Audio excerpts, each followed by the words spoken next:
Are you a lifelong fan of General Hospital? Are you a new fan who wants to know more about the history of the show? Do you enjoy talking about the show with others? Do you find yourself yelling at the TV? Is your self-care an hour a day in Port Charles? If so, we invite you to join hosts Amanda Kimmel and Shannon Coach at the place where all the hidden conversations take place and secrets are revealed. Meet us at Pier 54, a General Hospital fan podcast. Hello. Hi. Welcome to the Port Charles 411.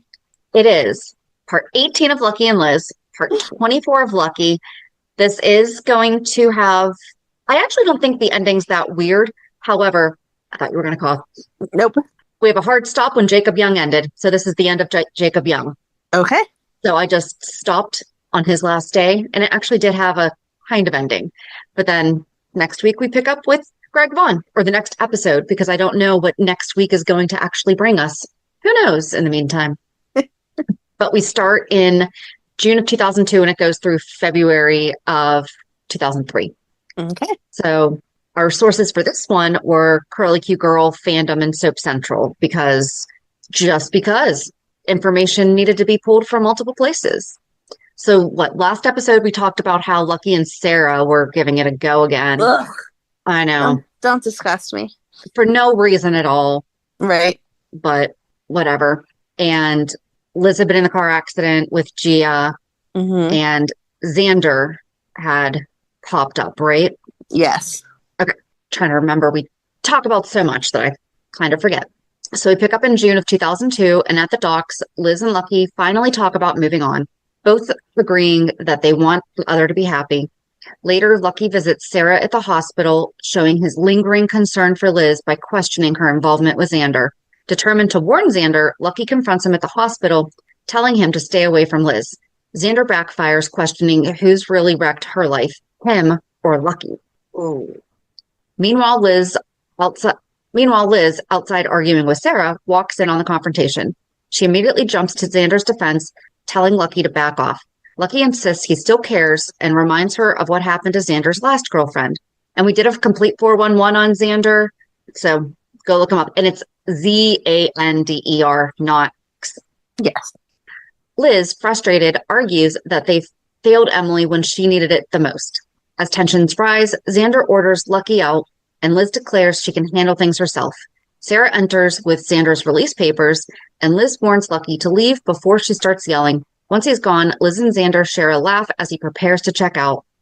Later, after Zander plans to stay at the Port Charles Hotel to avoid Jason at Jake's, Liz offers him a place at her studio. At first, Zander refuses, but when Liz insists, pointing out it'll irritate Lucky, he agrees. Once there, Liz jokingly highlights the studio's amenities, a hot plate, sink, paint fumes, and a sofa bed. A knock interrupts them. Expecting Lucky, Liz is shocked to find Jason at the door. Has Lucky talked to Liz about her studio being burned down since he's been back? Mm-mm. That's going to have to come up. Yeah. Okay. So the next week, Lucky just goes back to work. He's back to being the photographer deception. And this was a lot more of Nicholas and Gia, but obviously Lucky's involved because it's his job. But basically Gia's being a little bit of a diva. And Lucky is like, you need to honor your contract. And Nicholas is, defending Gia.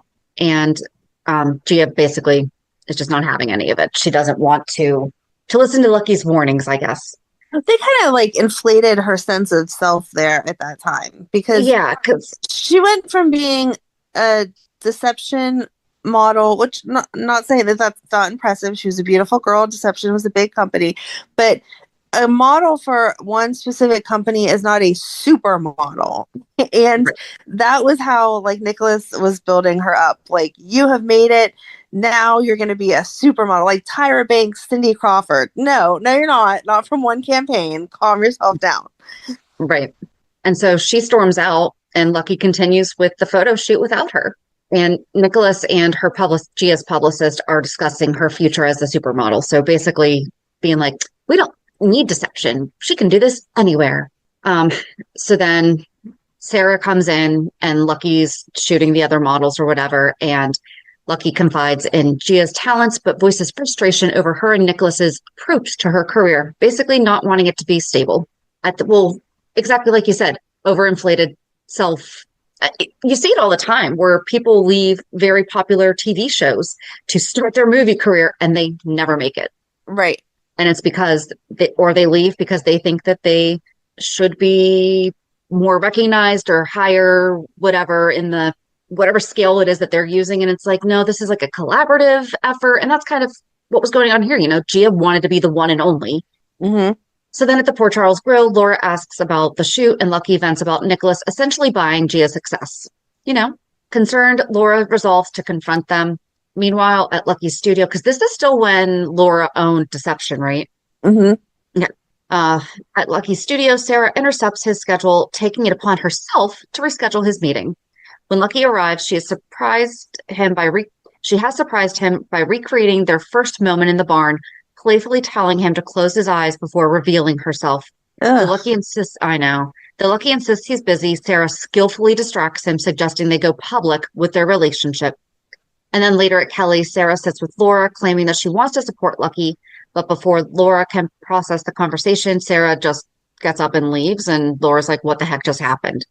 Right, because she's like, my son's in love with your sister, not you. What the heck are you doing?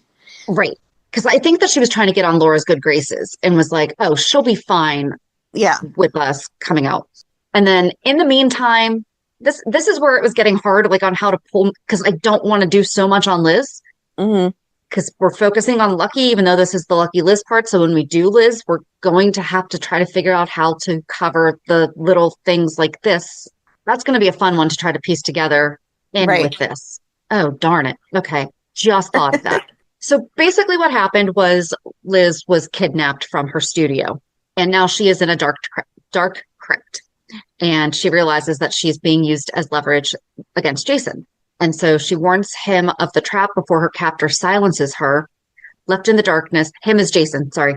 Left in the darkness, she desperately searches for an escape, only to come face to face with skeletal remains. Her situation gets worse when Zander is thrown in after investigating her kidnapping. As they piece together their captor's deadly plan, Liz devises a scheme to fake Xander's death, but it backfires, leaving them battered and imprisoned. Refusing to give up, Liz knows they must find another way out before it's too late. And I think what happened was the cave wound up crumbling or blocking their exit. Right. I was going to say, I think it had multiple paths and it blocked the one they were on. Growing anxious over Liz's disappearance, Lucky confides in Sarah, who dismisses his concern, insisting Liz can handle herself. What kind of sister is she? What the heck? Frustrated and guilt-ridden, Lucky refuses to let it go. His search leads him to the docks where he confronts Jason. Tensions escalate into a near fight before Nicholas intervenes. Lucky later informs Nicholas and Gia, but Sarah downplays the situation, suggesting Liz might be seeking attention. That night at Club 101, Gia pulls Lucky into the spotlight, praising him as her beauty secret, but his thoughts remain on Liz. Basically because he's such a great photographer that she looks great because of him. She should remember that whenever she's trying to go be a supermodel. Mm-hmm. Meanwhile, trapped in the crypt, Liz panics when her captor stops checking in. In desperation, she and Zander share a kiss, but their escape attempt turns disastrous when they accidentally rupture a gas line. As fumes fill the crypt, Liz loses consciousness and Zander struggles before succumbing as well. Jason fights his way into the crypt, but Sonny stops him from shooting the lock after smelling gas. Good job, Sonny. They manage to pull Liz out, unaware that Zander is still inside. When Liz asks about him, Sonny rushes back just as the crypt explodes, sending him flying. Though shaken, Jason, Sonny, and Liz survive. Jason later finds a severely injured Zander in the rubble just as Taggart arrives, forcing Jason and Sonny to defend Liz. Later, Sarah overhears Lucky ordering Liz 24 white roses with a heartfelt note, but confronts him after he hangs up. Lucky lies about the call. If your man is sending 24 roses to another woman, you should realize that you're not his woman. Okay? Yeah. Especially when the other woman is an ex that he is obviously still into. Yeah. 24 roses is not, oh, you just had surgery, I hope you feel better, flowers. Okay? Yeah. In her hospital room, I'll send you 24 white roses. Right. The next time you're in the hospital. I would be like, Shannon, I love you, but not in that way. Okay, stick with JD. That's a lot. Listen, love you. I'm not spending that kind of money on you. I'll send you a bunch of DoorDash gift cards for the same price and you'll be able to get dinner. There you go. In her hospital room, Liz and Jason share a moment when he gives her a postcard from Italy explaining he needed to see her before sending it. Liz admits she longed for a connection with him, while Jason blames himself for her kidnapping. She confesses she both regretted knowing him and believed he would save her. When Jason insists he doesn't want to put her in danger again, Liz worries he's trying to end their friendship for her own safety. Sarah takes Liz for tests, but not before throwing passive-aggressive jabs at her. She accuses Liz of using the ordeal for attention and to win Lucky back. Liz fires back, asserting that her life doesn't revolve around Lucky and that she values Jason for his honesty. After Liz leaves, Sarah spitefully throws away Lucky's flowers just as Lucky arrives. Furious, he confronts her. Their argument escalates, with Lucky admitting they're together for all the wrong reasons.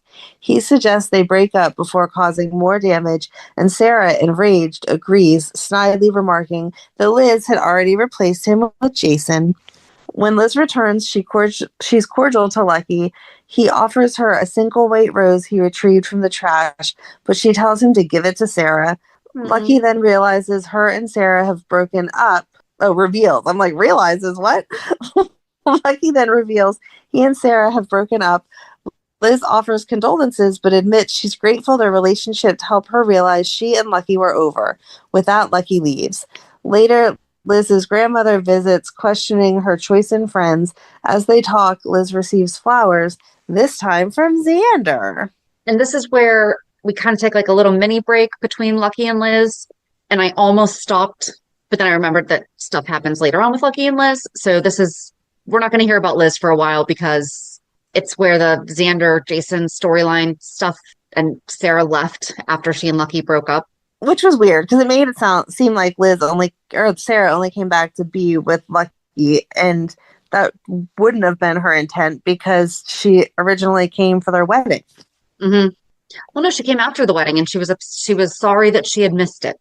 Right. But it was within that time frame, yeah. Right, yeah. So then in August, Lucky resumes his work as a photographer for Deception while Luke and Laura plan their wedding. As Laura suffers disturbing flashbacks, Luke found an old camera and had Lucky develop the film, revealing an image of blood-covered Scott Baldwin. This led Luke and Lucky to uncover a long-buried secret from Laura's past. Before the wedding, Luke and Laura disappeared. Lucky and Nicholas searched for them, but instead found Rick Weber dead in the attic. Believing Luke was responsible, they staged Rick's death as a drunk driving accident. However, Scott and Mac immediately saw through it. Haunted by his actions, Lucky soon found himself under suspicion. Scott questioned Lucky and Nicholas, ultimately arresting Lucky after finding his fingerprints on Rick's car. At the station, Alexis arrived to help, pressing Lucky for the truth. He insisted he didn't kill Rick, but admitted to finding his body in the attic. Alexis was incredulous at their cover-up. Determined to prove Luke was being framed, Lucky accused Scott of the murder. Meanwhile, Mac verified that the blood found in the attic belonged to Rick. Nicholas suggested bribing a cop who had ticketed them the night they moved the body, but later urged cooperation with Scott to protect Gia. Lucky speculated that Laura might have killed Rick. Alexis questioned why Scott had gone straight to the attic from Luke and Laura's wedding, but he dismissed it as DA instincts. Taggart arrested Gia as an accessory after the fact, accusing Nicholas of dragging her into his mess. Meanwhile, Scott confronted Nicholas about conspiring with Lucky. Nicholas accused Scott of planting evidence, while Scott warned that juries wouldn't be lenient on rich kids like them. Alexis later cornered Scott, questioning his role in Laura's repressed memories and showing him the incriminating photo of him covered in what appeared to be blood. Scott dismissed it as anything from motor oil to popsicle juice. When Scott used Lulu to pressure Lucky, Nicholas urged Lucky to turn Luke in. Why can't I picture Scott Baldwin eating a popsicle? I know, I'm like... But at the same time, I can. I'm in one way, the popsicle is more convincing than motor oil, because I don't... picture Scott doing some car maintenance either. There is no way he was. Yeah, that was just a weird, I was like, huh? Okay. Alexis secured Lucky's release by blackmailing Scott with evidence from the Teresa Carter case, suspecting he was protecting someone, possibly Laura. Meanwhile, Scott wiretapped Lucky's phone and overheard a call with Luke. At Kelly's, Lucky, Nicholas, and Alexis discussed how Scott was trying to pin Rick's murder on Luke. Alexis warned against involving Gia, fearing too many people knowing the truth would backfire. Lucky mentioned Luke had called, but was tense and non-committal, making no mention of Laura. At the PCPD, Taggart challenged Scott's illegal wiretap, but Scott insisted he would do whatever it took. That doesn't make it not illegal. That doesn't make it admissible in court. Right. Gia visited Taggart, who warned her to stay out of the mess, and she sweet-talked him into letting her go. Alexis later confronted Scott about how he became DA, questioning whether Rick had positioned him there to protect Laura. Scott grew uneasy. Meanwhile, in an undisclosed barn, Luke held a disoriented Laura captive, insisting he was protecting her. When she banged her head against the wall, he pleaded with her to work together as they always had. She remained silent until he removed her gag, then thanked him. I don't like he held her captive. Yeah, I don't like that. But it wasn't, he was protecting her. So this was a really difficult one to cherry pick, because I was like, okay, Lucky is kind of involved in it, but then he is, because he's being suspected of the murder. So it's like we had to at least do a very, very high level. But I believe at the time, Luke thought that Laura did kill Rick. And this is when she was starting to have repressed memories and starting to kind of detach from reality. And so Luke was protecting her. He wasn't. Right. I don't like that. The captive. It sounds like given their past, the sentence disoriented and captive sounds like he drugged her and dragged her out, Right. No. He didn't drug her. He did have her against her will, but it was because he was afraid that she was going to go confess to something that she didn't know that she had done, because she didn't have complete memories of the situation. Yeah, they were just trying to get married. So it was definitely not. Just let me get married. Yeah. Do you want me to keep going? Oh, no, I can go. All right. So then back at Kelly's, Alexis told Lucky that she no longer believed Scott killed Teresa Carter, but suspected he was covering for someone, possibly Laura. Lucky was sensing someone was following him, and he grew increasingly paranoid. Lucky and Nicholas argued over Luke's intentions, with Lucky refusing to believe that Luke was holding Laura hostage, like we just talked about. When Scott called Nicholas for a meeting, Nicholas didn't inform Lucky or Gia. Luke later called Nicholas, warning him that Lucky's phone was tapped and instructing him to relay a message. When Nicholas asked to speak with Laura, Luke refused. On the docks, Scott confronted Nicholas, playing a tape of the previous day's wiretapped conversation. Why wouldn't Luke think that his line wasn't tapped? Because they were looking for Laura. Yeah, they were looking for Luke, but they knew that they were together, so of course, both of her adult sons' phones are going to be tapped. He urged Nicholas to cooperate, warning that Laura might not be safe with Luke. Meanwhile, Luke panicked upon discovering that Laura had vanished from the barn. Scott arrived with the police, but found no trace of Luke or Laura, only a piece of a white veil on the floor. At Kelly's, Nicholas admitted to Gia that he had tipped off Scott. When Lucky arrived, Nicholas argued that Scott genuinely cared about Laura and that Luke might be dangerous. Lucky accused him of shifting suspicion onto Luke to protect himself. Matt called Scott with news that Luke's car was spotted, sending him rushing off. Lucky was furious with Nicholas for betraying Luke, insisted that Laura might have completely lost her grip on reality, with her buried memories resurfacing. And then in September, Luke and Laura did return to Port Charles, and Laura suffered a severe breakdown, devastating her sons, and she was institutionalized. And this is when Laura went into that catatonic state that she was in for 4 years, that you'll hear her reference every now and again now that Lulu's out of her second round. And then Nicholas and Lucky argued over who killed Rick Weber, with Nicholas offering to use his hospital connections to arrange a visit with Laura. Lucky visited Luke, who urged him to support his story and not challenge it, but Lucky hesitated. Luke was going to take the rep for her. Mm-hmm. Yeah. Meanwhile, Alexis visited Laura, updating her on Nicholas, Lucky, and Lulu while revealing that Luke was in jail for Rick's murder. When Alexis tried to piece together the events of that night, Laura's delusions took over, with her hallucinated teenage self warning her not to trust Alexis. Laura became agitated, forcing staff to remove Alexis. Later, Nicholas and Lucky visited Laura, but she was overjoyed but insisted she just needed rest. When Lucky mentioned Luke's imprisonment, her hallucination returned, again warning her against them. Despite their efforts, Laura remained lost in her fractured reality, deepening their concern. At Kelly's, Bobby defended Luke while Lucky and Nicholas clashed. Fed up, Gia urged them to work together for Laura and Lulu. Lucky stormed off to see Luke, telling him that Laura was where she needed to be.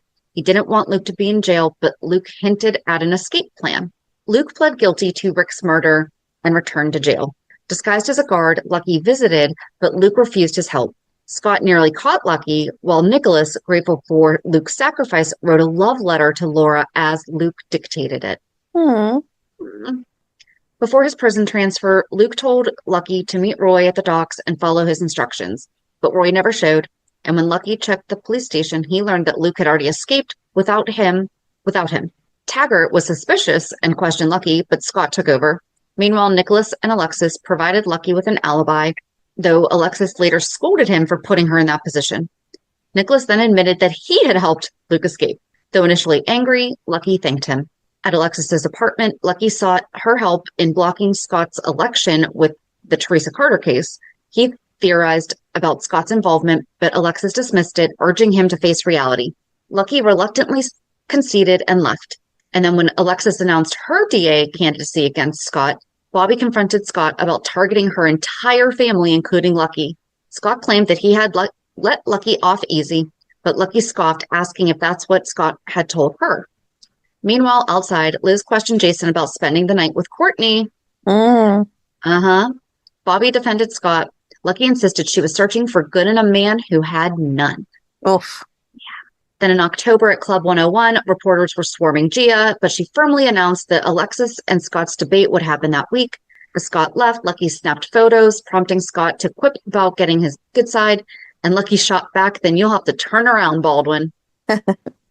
At Kelly's, Lucky, Gia, Nicholas, Ned, and Alexis strategized for the debate, with Lucky and Nicholas pressing Alexis to reveal what Scott might have on her. Outside, Nicholas and Lucky decided to break into Scott's office to find out for themselves. Gia entered first, expecting Scott, but finding her brother Marcus instead. While Nicholas and Lucky, disguised as plumbers, waited outside, Gia tried to learn Scott's whereabouts. She finally convinced Marcus to escort her to Kelly's, giving Nicholas and Lucky the chance to break in, only for Scott to catch them red-handed. And then Scott taunted them, calling them Heckle and Jekyll, but they insisted that they were looking for evidence to clear Luke, not dirt on Alexis. Scott told Alexis, who arrived just as Lucky punched Scott. However, when they threatened to expose Scott's shady dealings with Teresa Carter, he chose not to press charges, covering by claiming it was out of respect for Laura and Bobby. Determined to uncover Scott's plan, Nicholas and Lucky broke in again and found a signed affidavit by Carly confirming that she caught Sonny and Alexis in bed. Oof. Nicholas trying to ward Alexis before the debate, but officials blocked his call. During the debate, Scott smugly revealed Carly's statement as evidence. And this is the thing, there's so much going on the outside, but you need these little sprinkles. Yep. It's like a whole bunch of cupcakes, but they all have the same sprinkles. Sorry. That makes me hungry for cupcakes. Nicholas and Lucky left early after receiving a call from GH. Alan informed them that Laura's condition had worsened after someone, likely Luke, tried to abduct her from the London hospital. Now catatonic, she required legal approval for medication. Lucky resisted, hoping she would recover without drugs, and they told Alan to deny treatment for now. Struggling with the weight of it all, Lucky confided in Liz, fearing his family was beyond saving. As they walked over the bridge, Liz urged Lucky not to lose hope. Their conversation was interrupted when Jason and Courtney ran by, chasing Rosie, the dog. Afterward, Lucky accused Liz of denying her feelings for Jason. Liz insisted she could never accept Jason's dangerous lifestyle, especially his secrecy. Lucky sarcastically reminded her that mobsters aren't known for confiding in people, and Liz pointed out that Jason personally guarded Courtney when Sonny had plenty of men for the job, proving that there was more to it. Kelly, go ahead. I'm sad. I'm sad that Liz was like hurt by him getting together with Courtney. There wasn't like a real start or stop, and she was just kind of left like, man, I don't have Lucky and I don't have Jason. Right. Then at Kelly's, a messenger delivered a package to Lucky. It was Luke's will. Lucky told Nicholas and Liz that he believed Luke saw his life as over now that Laura was lost. Huh. I wonder if Luke updated his will. Probably not. Okay. Lucky told Nicholas and Liz he believed Luke saw his life as over now that Laura was lost. Scott overheard and warned them that aiding an escaped felon was a crime. When Scott pushed, Lucky threatened to expose his past indiscretions. Alexis reviewed Luke's will, searching for clues about his location. The package had been sent from Atlantic City. Lucky planned to track Luke down, but Nicholas refused to go, accusing Lucky of causing more harm. Bobby intervened, urging them not to tear their family apart. Nicholas suggested that she manipulate Scott into thinking she had forgiven him to keep him distracted. Liz, inserting herself into Lucky's plan, insisted on going with him. Following a lead, Lucky and Liz discovered Luke on a chain gang in a small town. Okay, keep in mind, this is how it was written. Liz posed as Laura to secure a conjugal visit, but Luke saw through the act and ordered them to leave. Later, Lucky infiltrated the prison, disguising himself in a stolen uniform. When the other inmates began harassing him, Luke intervened, demanding that Lucky prove himself by fighting. Instead, they argued, and Luke insisted no one, not even him, could save Laura. Lucky disagreed, believing that Luke was the only one who could. While doing yard work, Lucky tried convincing Luke to escape. Luke refused until Liz arrived in a flashy outfit, distracting the guards by faking car trouble. Lucky broke their chains, and when the guards went to help Liz, they made a run for it. Liz later caught up to them at the barn, but authorities were already on to them. Arrested and set to be extradited, Luke bitterly told Lucky, "You got what you wanted. We're going home. Happy now?" And then in November, as authorities return Lucky, Luke, and Elizabeth to Port Charles, Scott receives a call at Club 101 gloating to Nicholas and Gia that Luke is back in custody before alerting the press. Mac asks Scott for Luke's file, but Scott claims it's in his office and insists on retrieving it himself. Overhearing this, Nicholas and Gia suspect Scott is hiding something and rush to beat him there. Using a stolen key, Nicholas lets Gia inside while he keeps watch. Gia sees Scott take an audio tape from Luke's file and hide it in his costume before leaving. They follow him, determined to steal it. At the PCPD, Scott drops charges against Lucky and Elizabeth, but Lucky remains unimpressed. Luke later accuses Scott of manipulating the Weber murder case to pursue Laura. Nicholas and Gia bring the tape to Alexis, discovering Laura's confession to killing Rick Weber. Since Scott's voice is on it, it proves he knew Luke was innocent, but prosecuted him anyway. While Nicholas fears it could incriminate Laura, Alexis assures them it won't go public, only used to force Scott to release Luke. At Kelly's, Elizabeth comforts Lucky about Luke's state of mind. Meanwhile, Alexis confronts Scott, threatening to expose the truth unless he frees Luke. Later, Luke begs Lucky to destroy the confession tape, but Lucky refuses, unwilling to aid in his father's self-destruction. Instead, he urges Alexis to release it, not wanting Luke to be imprisoned for a crime he didn't commit. When Lucky enters, Luke turns on him, accusing him of using Laura's confession to clear himself. They fight until Ned breaks it up. Enraged, Luke storms off to the PCPD, sets off the fire alarm, and sets the squad room ablaze. After dousing himself in alcohol, he collapses, ready to let the flames consume him. Lucky rushes inside despite police warnings. He finds Luke unconscious, trapped under a fallen beam. Freeing him, Lucky refuses to leave without him, forcing Luke to escape through the flames. Paramedics take Luke to GH despite his protests. Scott later tells Lucky he won't press arson charges, but urges him to get Luke psychiatric help. Suspicious of Scott's motives, Lucky visits Luke, determined not to let him spiral further. Luke, however, wants to be left alone, but Lucky refuses to give up. Scott assures Luke he won't charge Laura, but Luke remains skeptical. Later, Leslie, Elizabeth, Lucky, and Nicholas receive a summons from Luke to meet in Riker Woods. They arrive to find him digging a grave, symbolically burying Laura. While Leslie and the boys protest, Bobby arrives with Leslie Liu, who runs into Luke's arms, softening his mood. Covering Covering for his actions, he tells his daughter they're planting a tree for Laura. Meanwhile, Elizabeth learns Jason married Brenda. Though Courtney believes Jason was helping Brenda, Elizabeth reminds her Jason takes Val seriously. Shocked, she confides in Zander, who reassures her she hasn't lost anything. Outside Kelly's, as the season's first snow falls, a passerby urges Elizabeth to make a wish. She wishes for happiness and is assured it's on its way. At Luke's club, Jason informs Elizabeth and Lucky that Brenda isn't dying and their marriage will be annulled. Elizabeth, however, tells him they wouldn't have worked out anyway and no longer wants to be involved in his life. Though hurt, Jason accepts it and walks away. Lucky later doubts Luke's court-appointed psychiatrist, Cameron, since Scott recommended him. Elizabeth urges him to give Cameron a chance, believing it's better than prison. Cameron warns Lucky that Luke is deteriorating, claiming to see Laura lookalikes and even imagining saving one from a truck. Concerned, Lucky finds Luke, who insists the woman was real. Later, he grabs another blonde with a blue scarf, convinced she's the same one. When Lucky confronts him, Luke denies any delusion, insisting Cameron is the one with the problem. And then in December, Lucky and Cameron arrive at Luke's club to find a sign inviting people to take whatever they want. As they chase away looters, Cameron warns Lucky that Luke is getting worse, claiming he's delusional about a woman named Summer who resembles Laura but has never been seen by anyone else. Though concerned, Lucky believes Luke is in emotional pain rather than truly crazy. They find Luke in the park handing out money and calling on Summer to appear at the club to prove she's real. Cameron insists Luke is convincing himself of a fantasy, angering Lucky. Later, they watch Luke on the evening news at the club, where Cameron shares his concerns.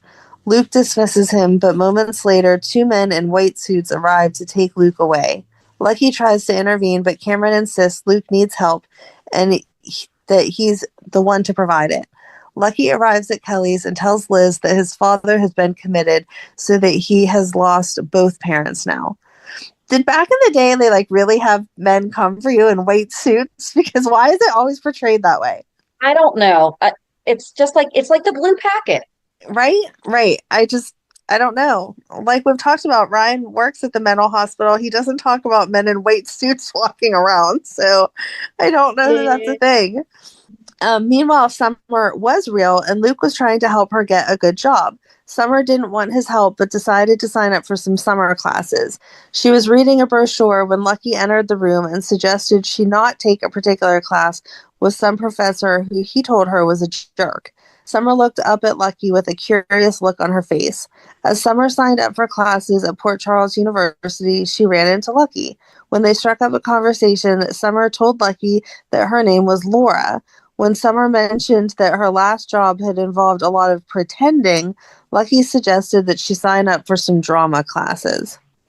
And then in January, Lucky asks Luke for help with college tuition, but Luke brushes him off. Later at the PCPD, Scott informs Lucky that he's free to go. When Lucky spots Summer in the interrogation room, he demands to know why she's there. Scott smugly reveals that his new girlfriend is a former prostitute. Shocked, Lucky confronts Summer, who admits she used to be into that life, but got out of it with the help of an older man. She explains that her powerful, manipulative ex-boyfriend likely orchestrated both her arrest and sudden release to remind her that he still controls her life. Summer later finds a note from Luke saying he'll be away for a while. When Lucky catches up with her, he questions why she skipped her acting class. Summer agrees to explain over coffee at Kelly's, when Nicholas pulls Lucky aside, warning him that Luke is once again trying to rescue their mother. As Lucky introduces Summer to Nicholas, Liz watches them jealously from a distance. As Lucky and Summer talk, he opens up about his mother's institutionalization and how it has left Luke devastated. Summer relates his father's pain to her older friend, explaining that he too lost someone he loved and is clinging to her memory, unaware that she's talking about Luke. Lucky listens intently. That evening, Lucky takes Summer to Jake's, where she runs into one of her former clients. When the man refuses to take no for an answer, Lucky intervenes, grabbing him by the collar and warning him to leave Summer alone. Upset, Summer accuses Lucky of wanting to possess her. Lucky, taken aback, insists he was only trying to protect her, explaining that he knows 2 women who were raped. Realizing she misjudged him, Summer apologizes, and Lucky offers to walk her home. After parting ways, Summer enters her apartment to find her ex-lover, the senator. Hey, they make all senators bad. I know. The senator waiting for her with a smug, possessive expression. Later, when Lucky returns to take her to dinner, he finds her lying on the floor, bruised and barely conscious. Horrified, he urges her to go to the hospital or call the police, but Summer refuses, insisting there's nothing she can do. She takes a shower while Lucky waits, still shaken. When she returns, he pleads with her to fight back, but she remains firm. Her only option is to let it go. Exhausted, she asks him to leave, but promises to call him. As Lucky leaves, he spots Scott schmoozing with the senator. From the shadows, he watches as the senator praises Scott's handling of the Alcazar case before discreetly slipping him an envelope. Suspicious, Lucky confronts Scott, accusing him of covering up Summer's assault.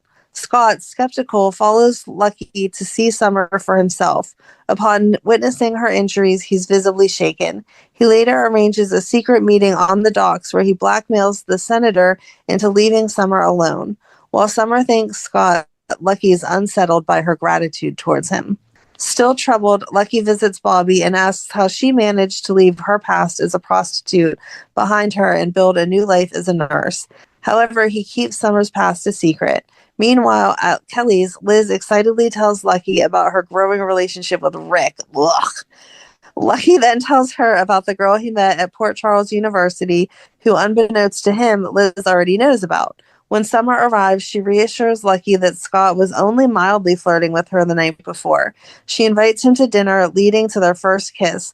However, as things heat up, she abruptly pulls away, confessing that she doesn't know how to handle a real relationship. Lucky assures her he's willing to take things slow. Over time, Lucky and Summer grow closer, but their relationship remains complicated. Summer admits she struggles with intimacy, while Lucky shares his past relationship with Liz and Sarah. One night, she kisses him passionately, only to suddenly pull away and run off, leaving Lucky confused. Liz later suggests that maybe Summer wanted him to chase after her. Their dynamic takes another turn when Summer tells Lucky she's not used to being treated well and doesn't know if she can date him. Hurt but understanding, Lucky gives her space. However, she later returns to Kelly's to return his glove, and he seizes the opportunity to ask if she's in love with her older friend. Summer insists the relationship is purely platonic, though she remains defensive when pressed. Meanwhile, Luke and Bobby discuss Carly's new club in the basement of Kelly's.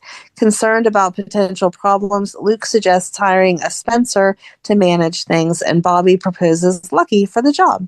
Unbeknownst to Lucky, Summer slips upstairs and enters his room, initiating a passionate kiss. They begin making love, but before things can go further, Luke knocks on the door. Lucky brushes him off, and Luke leaves without realizing Summer is inside. Afterward, Lucky admits the encounter felt impersonal, like he was one of her former clients. Offended, Summer insists she doesn't allow herself to care about people and storms off. And that's it for Jacob Young. So I looked up the white coats. Okay. And according to worldhistories.net, the men in the white coats meaning in origin is a reference to the traditional use of white coats by medical personnel. And the humorous phrase, the men in the white coats, denotes psychiatric or psychiatrists or psychiatric workers. This phrase is often used in the stereotypical image of mental health disorder person being borne away to the psychiatric hospital by psychiatric workers. These are, in chronological order, the earliest occurrences of the phrase that I found. I'm not reading them all, but the very first one is from the Quincy Patriot Ledger from Quincy, Mass., on Saturday, May 9th, 1936. Oh, wow. Should a man walk up to you and offer you $500 to remove a valuable article from his store, you'd undoubtedly blink twice, clap your hat down hard on your head, and run to the nearest phone to call for the men in white coats. So basically, if someone tried to give you money to steal something, you'd say they were crazy by calling someone to take them away. Our language has changed so much. You clap your hat down on your head I love it. Love it.